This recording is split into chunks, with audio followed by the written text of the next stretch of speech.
10, 9, 8, 7, 6, 5, 4, 3, 2,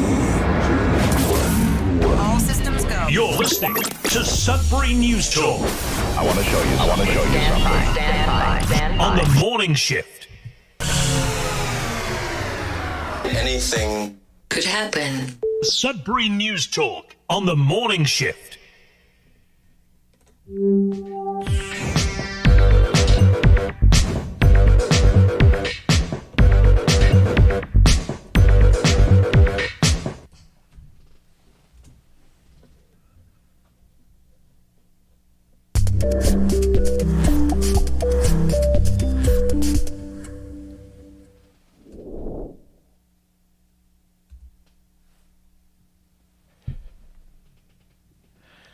Hey everyone, good morning. Welcome to Sudbury News Talk on the morning shift. I'm AJ Walsh, glad to be here with you. Thankful that you're here with us. We were supposed to be live on CKLU 96.7 FM, but I'm pretty darn sure that because my laptop was not plugged in the entire night, and it took a while to go on sleep mode, the battery ran out, and we are not live on CKLU, so currently I'm going to have to just go to the website and put on some music for people. I'm just going to make sure that that I'm correct on what I'm saying. I'm pretty sure if it's still working, it's a miracle, but no, it's not, so that's good. I was at least right. And let's put a playlist on. Why not some country? There we go. We have some country for the folks on CKLU to be able to listen to this morning. But we got a great show planned, so we'll continue with that this morning. I can't help technology sometimes and what happens. There's so many working parts here on the show. And one small thing will thwart other things. And it is what it is. So it's all a learning experience. We're streaming live at facebook.com/Sudbury News, youtube.com/Sudbury News this morning. We're glad to be able to be with you. Thankful that you're with us. We'll do our best to get your comments up on the screen for those watching and read them as well, so we can have a conversation. This is your conversation each and every weekday morning between the hours of 7:30 and 8:30 a.m. We do have a conversation that's mainly focused on Sudbury news, as well as, more international, national, regional news as well. We talk about anything that might affect somebody living in Sudbury. And not only does local news affect us, but other news as well. We live in a province, we live in a country, and we live in a world. And so we try and cover it all and try and make sense of ever so confusing world in which we live. Happy Friday, everyone. It is Friday. It is September the 26th, 2025, heading into the weekend. So glad that you're on board. We're thankful for the platforms that we're on, and got a great show, like I say, planned for you. Great conversation today. So let's dive in with a little bit of weather, and then we'll be back with news headlines, your comments, and more right after this.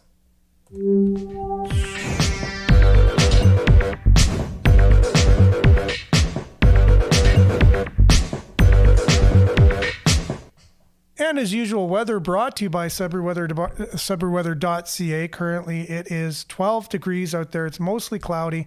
Today, we can expect it to be mainly cloudy with a 30% chance of showers this morning, clearing in the afternoon. Wind, moderate, becoming, anyways, it'll be moderate all day. High of 19 tonight, clear. Fog patches dissipating after midnight. Low of 7. And then tomorrow, sunny, becoming a mix of sun and cloud near noon. Fog patches dissipating in the morning.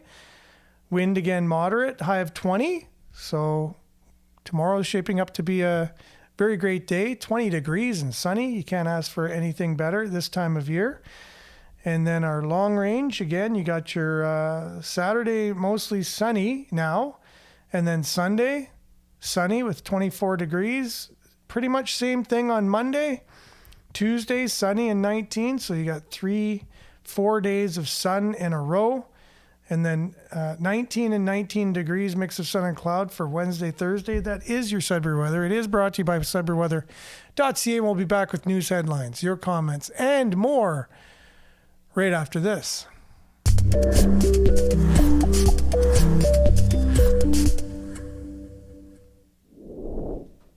Okay, welcome back, everyone. Glad to have you here, as we said earlier. And just want to check in with a few people who are joining us so far today. We have Nana online. Thank you so much, Nana. And thank you so much for contributing to the show, not only feeding the host, but commenting every day and being on the show, but your contributions, your monthly contributions. Thank you so very much for that. You don't have to do that, but it does go towards the cost of the show, and I really appreciate it. Thank you so much. And Northern Hillbilly, good morning, people. Brian, good morning to you. Marianne, good morning. Everyone from Barrie, Judy, good morning. And Monique, good morning. Sudbury, smiley emoji. Hazel, prayer emoji as usual, which is much needed and much appreciated. And Marianne, liked and shared as usual.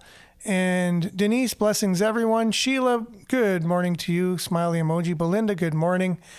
The meaning of life is to give life meaning. The meaning of life is to give life meaning. Beautiful. And living a life of meaning is so important. If you don't have meaning in your life, find some meaning, because living a life of meaning is just so much more enriching of a life. You ask yourself, why do I do what I do? Why am I who I am? You know, what is it that I'm here for? What's my purpose? What should I be doing? Ask yourself these questions and the answer should become pretty clear. Once again, American fighter jets have to scramble to protect Canada. What happened to our Canadian fighter jets? Well, I mean, didn't even know we had any. And if we do, how old are they? They're like the Wright brothers, I think, flew them for their first flights ever. I think Canada purchased those for our military. Sheila, why was hate speech bill more important than bail reform laws and criminal code for repeat offenders?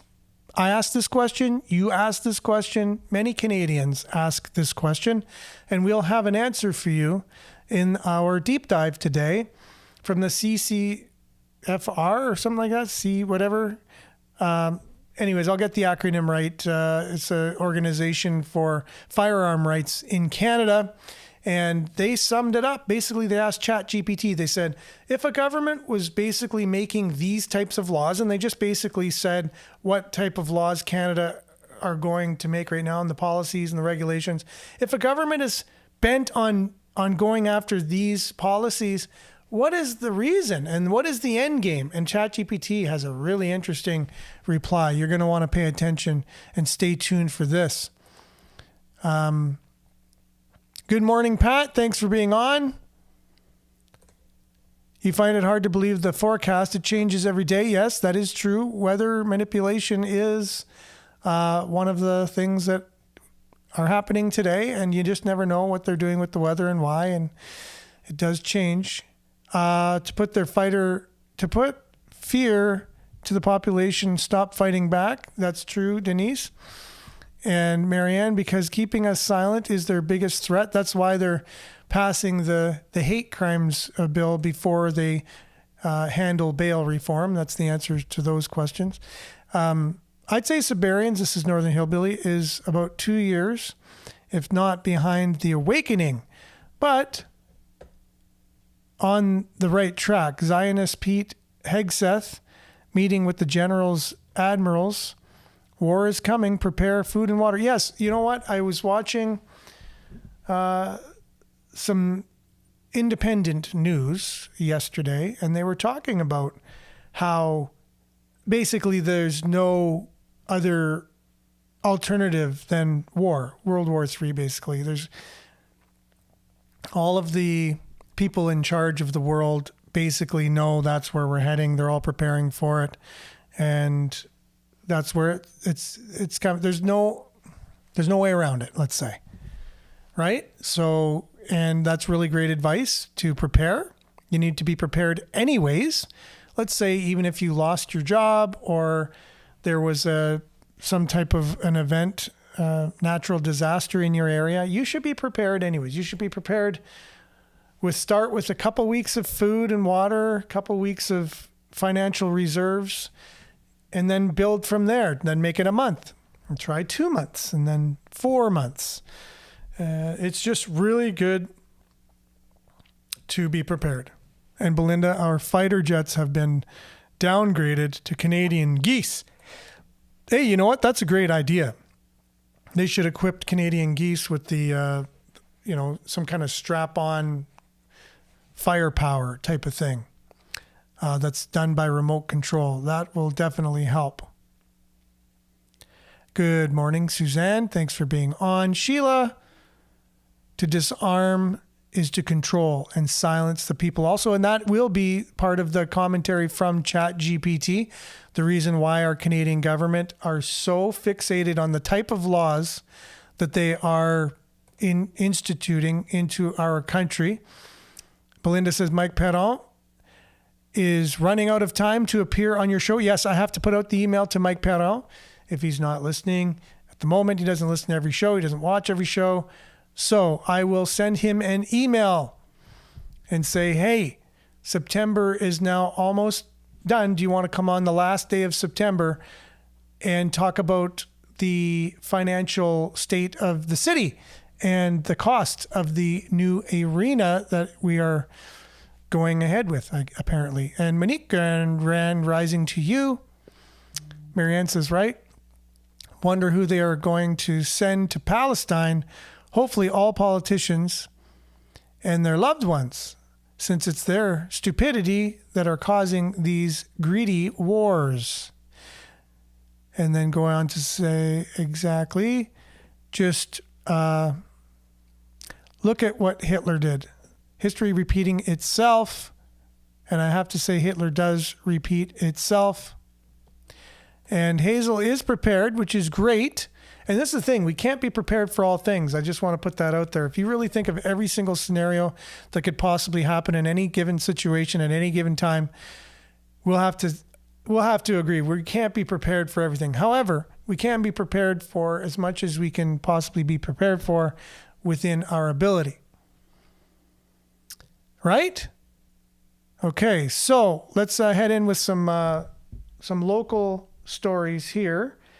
I think we had something from the Sudbury Star, and they're talking about the Glencore thingamajiggy there yesterday or the day before. Glencore is being criticized, this is again from the Sudbury Star, for how long it took to notify health officials and people who live in Falconbridge about what it's calling a dust that escaped from the smelter in the community this week. So Ward 7 councillor, who we've had on the show multiple times, Natalie Labby, who represents Falconbridge in Greater Sudbury City Council, and residents,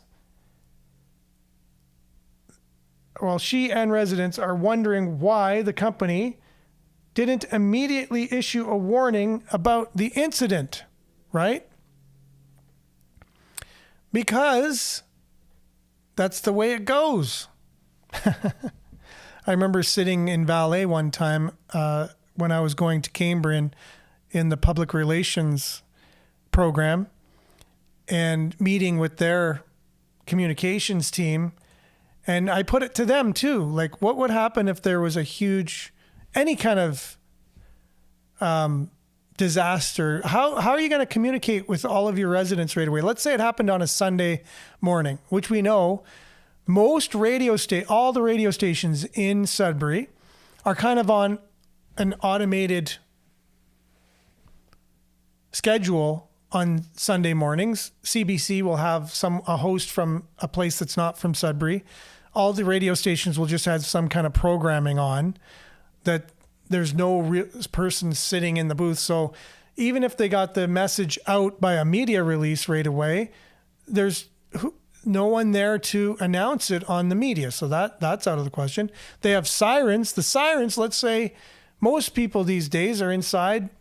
They can't even hear the sirens because they have earbuds in or they're watching TV and the sound is too loud to hear them. Good morning, Maurice. Thanks for being on.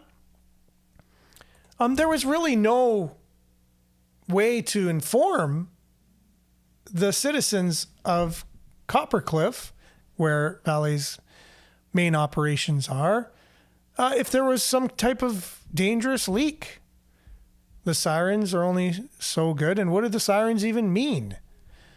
No one really knows. Their sirens go off. Sometimes they do a weekly test, right? I forget what day it's on and I forget what time. But when I was living there, I knew full well what time and day it was because it was consistent every week. But the horns would go off. Now watch, I asked too. So what would happen if, and good morning, Andrew, thanks for being on. We're talking about the Glencore dust incident of toxic dust that they said, don't go out, don't eat anything from your garden because the dust would be on it. Like, these are some pretty crazy things to ask of your citizens, and what's in this dust that's going around, and how far is it going? I'm sure it's not just in Falconbridge. I'm sure it's spread further than Falconbridge, and the rest of Sudbury, depending on which way the wind blows, should be aware of this toxic dust that's going around. Good morning, Brian.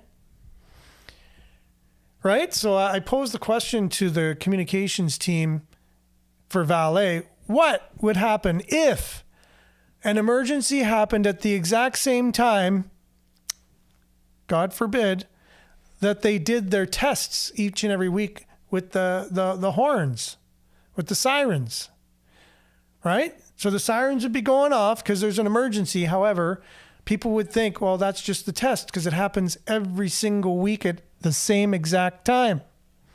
So again, right? How safe do you feel with these particular companies operating, and we're living around them? And what are their emergency plans? What are they really, right? So you have to ask yourself how safe you feel. And believe me, it's just like, how safe is your food? You think someone's inspecting all the ingredients in it all the time when you go to the grocery store? No. Even what's in food that's packaged and stuff like that. If companies just didn't want to police themselves, there's really very little checks and balances going on. You think people are out there caring about you. That's I think, the problem of a lot of people. They think everyone in these companies are caring. If something was to go on, they want to make sure they have the best communication plan because they want to save all the citizens and keep them from harm. But I think if you looked into things like this really show what's really happening in the corporate world, right? They mainly police themselves. You have some government, regulations and some inspectors and things, but people just want to do their job and go home. They're not out there because they just, they give their lives because they care about people and they want the best things to happen. They're in systems, they're in institutions, and when problems like this happens, that's when there's holes exposed in their plans and you see them. But definitely know you can't put your trust, faith, and confidence in anyone. And that's a really good life lesson, in anyone, really, but yourself, right? I put my trust in myself and my higher power. That's me, right? And that's the one place I know has never let me down and that I always trust, right? And does care about me and wants me to be safe and prosper. So, but other than that, you really should be watching out. So we also have the arena, the expenses for the arena that's been pretty much top of mind for Sudburyans. They unveiled the architecture's drawings of the new arena, and they keep saying it's only going to cost $200 million. I don't know how they can say that when it's already cost $100 million already, and they haven't even started to build it yet. We're also paying Wacky Wings $100,000 per month before they build their new restaurant in the old Northern Breweries on Lorne Street. So that cost should be attributed to the overall cost of the arena. All of the businesses that we paid to close and took over the land, if you add up all the costs, so these are costs that are associated with the arena. You can't say that they're not. You're spending the money to build a new arena. That's the reason why you're expropriating all these businesses and paying them a top dollar, by the way. I'm sure they're not lowballing these businesses because they wouldn't close if that was the case, right? And so at the end of the day, I'm going to put an email out to Mike Parent today asking him if he wants to come on the show Tuesday.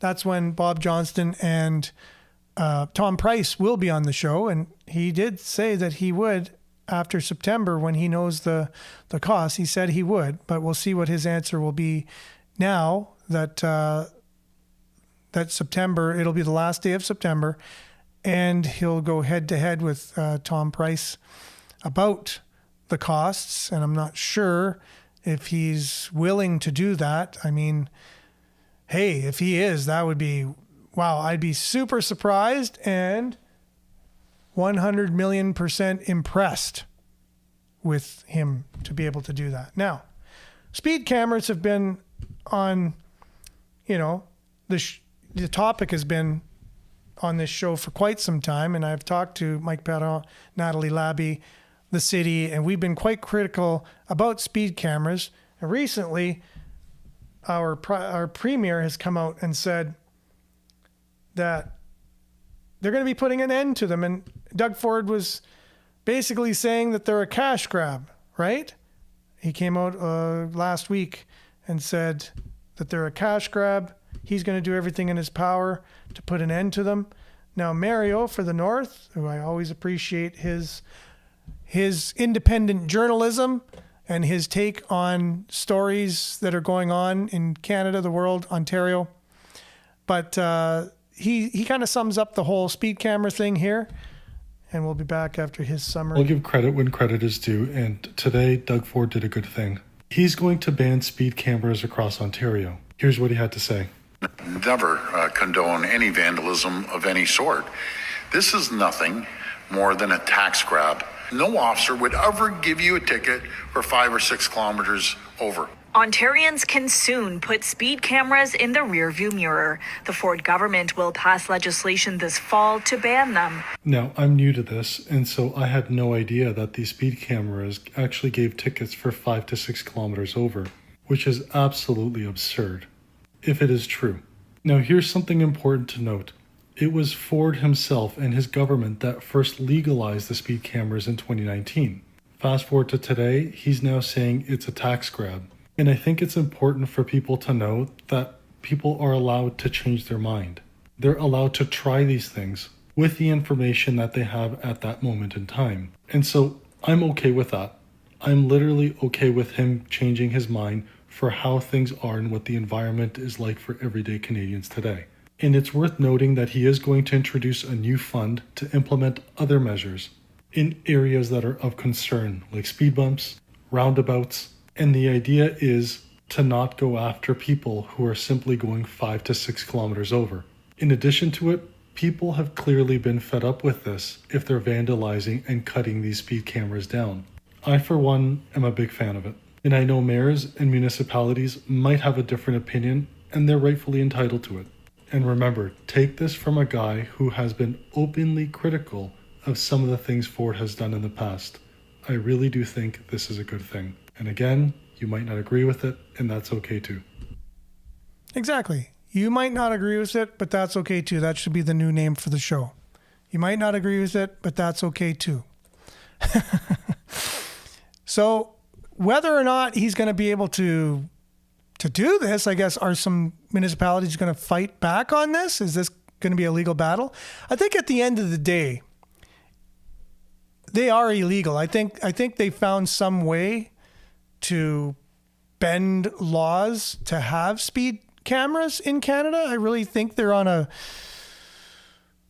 the fence in terms of legalities, because you shouldn't be able to do that in a open and free country. Maybe China, which they do that, and that's what I know a lot of politicians in Canada want Canada to be.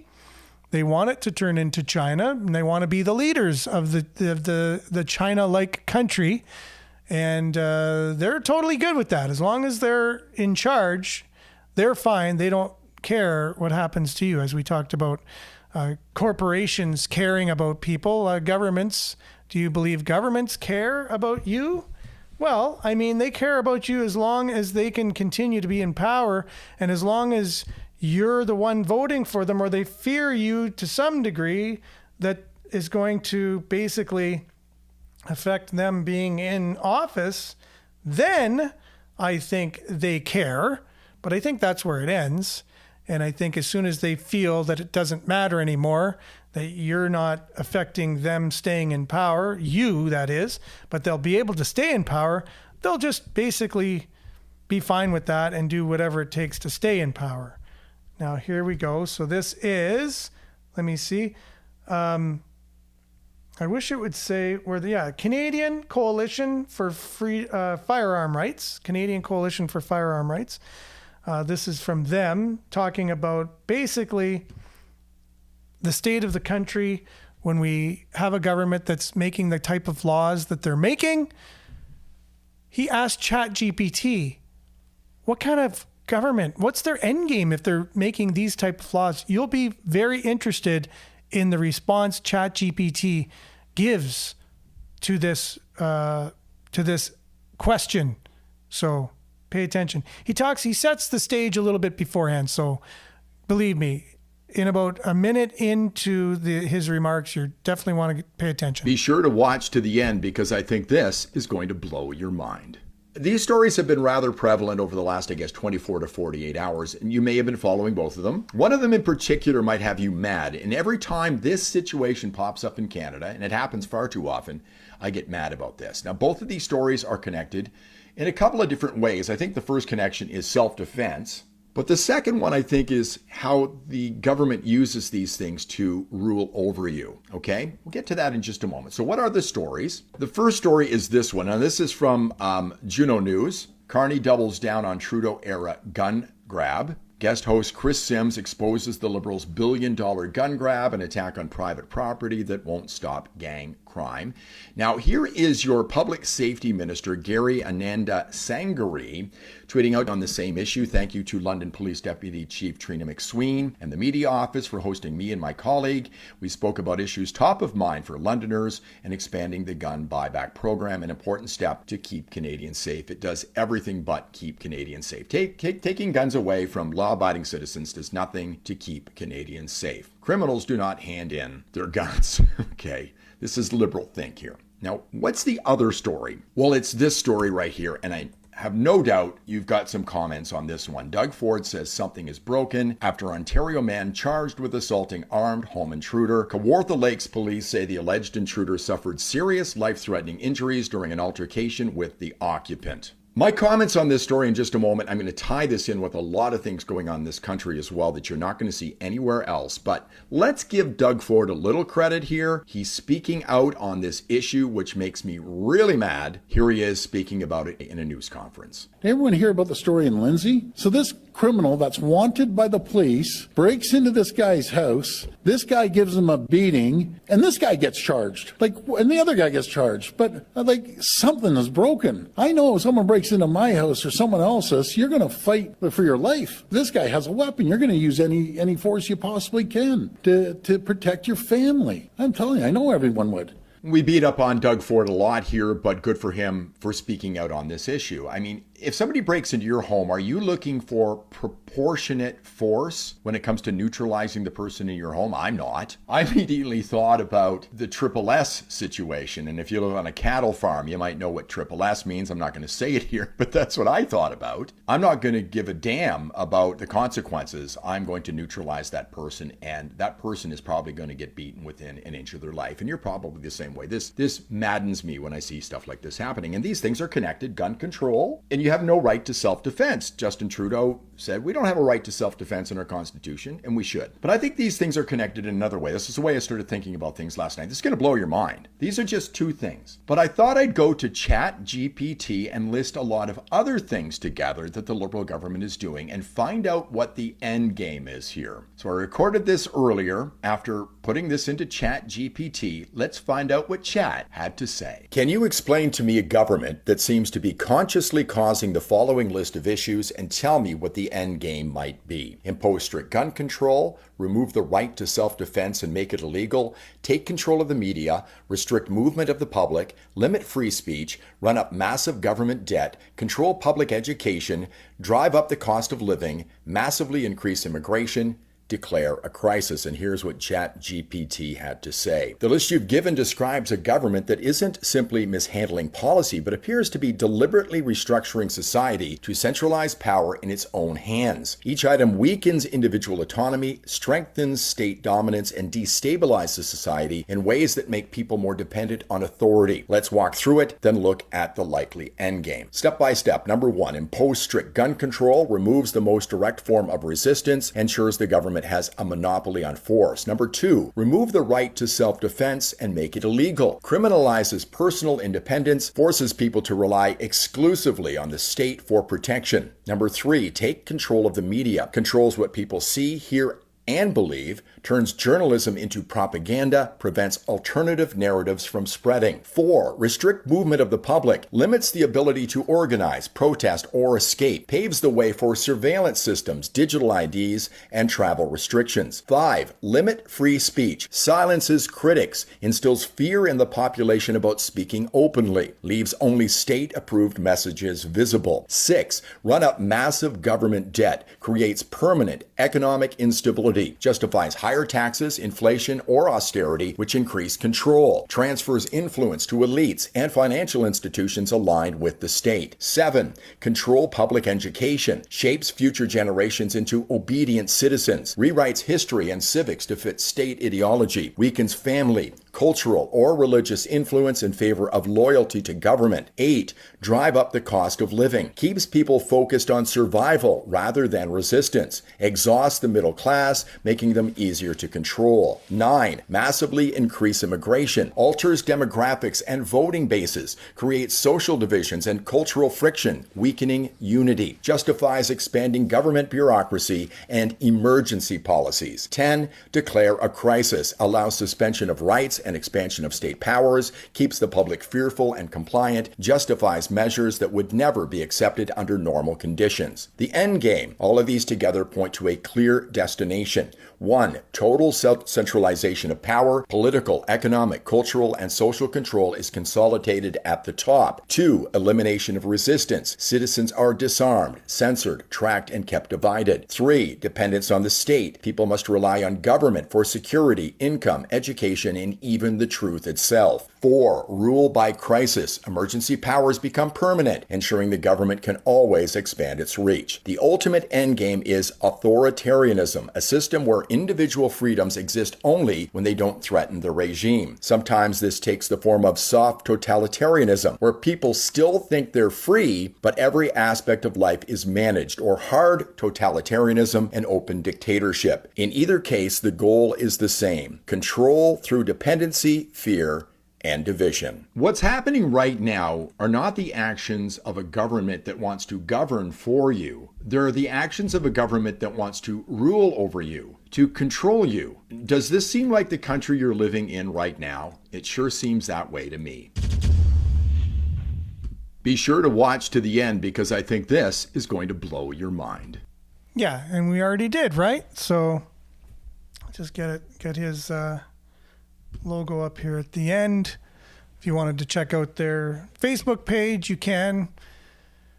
It's pretty well summed up. And ChatGPT, I guess that's all a government would have to do is put into it, okay, if we want to take over a country and have total control, what do we do? And ChatGPT would basically lay out for them that same plan that we just read when he punched in all of the laws that we're trying to change and trying to implement in Canada at the moment, right? So that's what ChatGPT sums it up as being, right? And AI has its downsides. It's not 100% correct. You can argue that, the algorithms, they're designed by man and this, that, and the other. However, pretty interesting the fact that they just put in the types of laws that we're trying to make in Canada, the policies we're trying to institute in our country, and then what it said the end game, according to ChatGPT, would be for a government that's doing those types of that's taking those types of actions with its citizens. Totalitarianism, total control, centralized control. And I'm going to keep that video for a long time, and I'm going to be referring back to it. It's gold because it basically outs the Liberal government in this country, as to what they're doing. Now, everything they say doesn't matter because that's their end game. And why would they tell you that? Well, the reason why we're making this law is because we want total control over you and we don't want you to have any rights or freedoms if it's going to infringe on our control in any way. Like, if someone was trying to do that, why would they come out and say that to you? Right? So they're not going to be honest. They're not going to say, well, we're trying to create a communist government, China style, so that you're more easily controlled. As if they would come out and say that if that's what they are actually doing. Right? So you got to give some credence to AI. Like, it can do simple math, and that's simple math. You make these laws in a country, what are the results meant to do?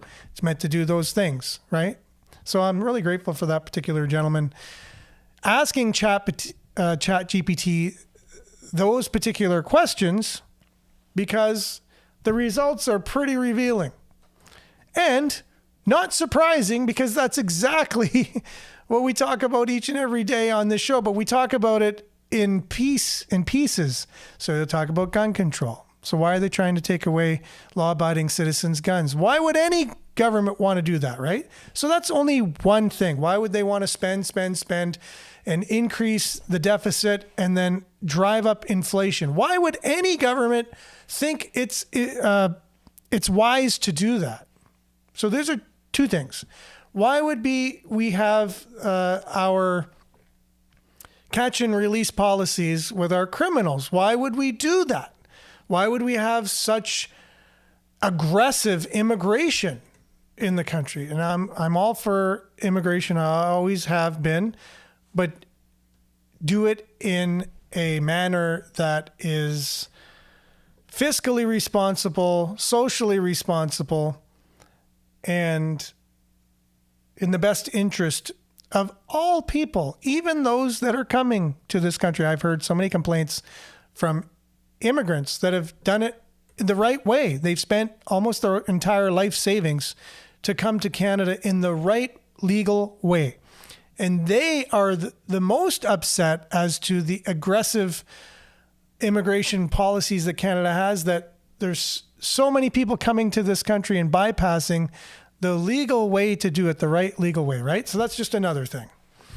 And you add up even the harm reduction ideology that this government has to give out free drugs to those that are suffering with drug addiction, the housing crisis that we have. You just add it all together and you give it to ChatGPT and you say, what does this mean?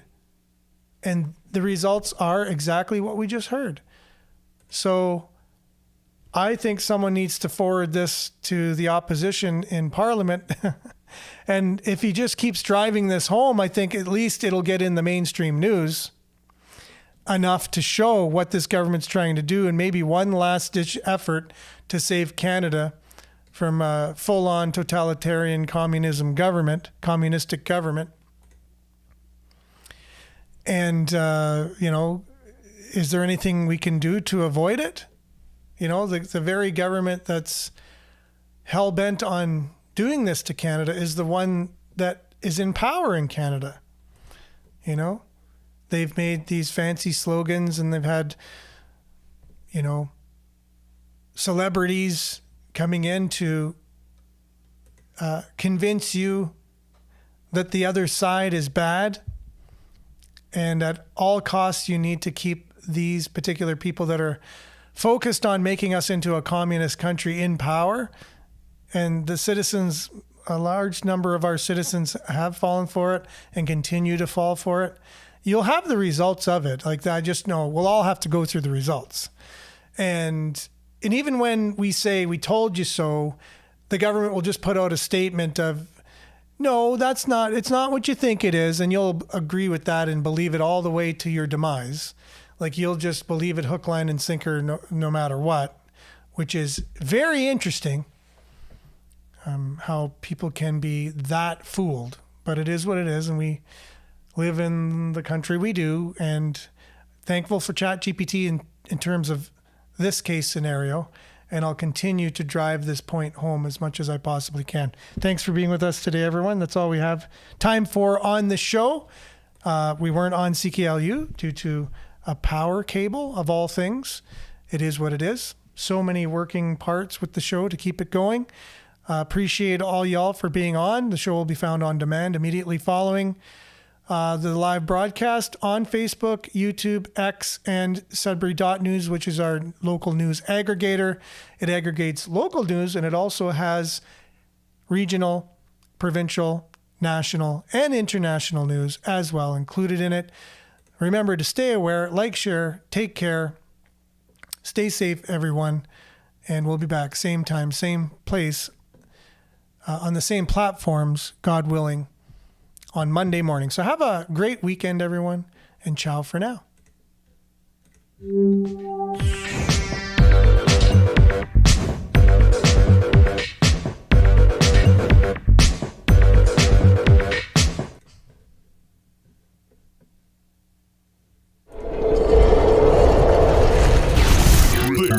This is Sudbury News Talk on the morning shift.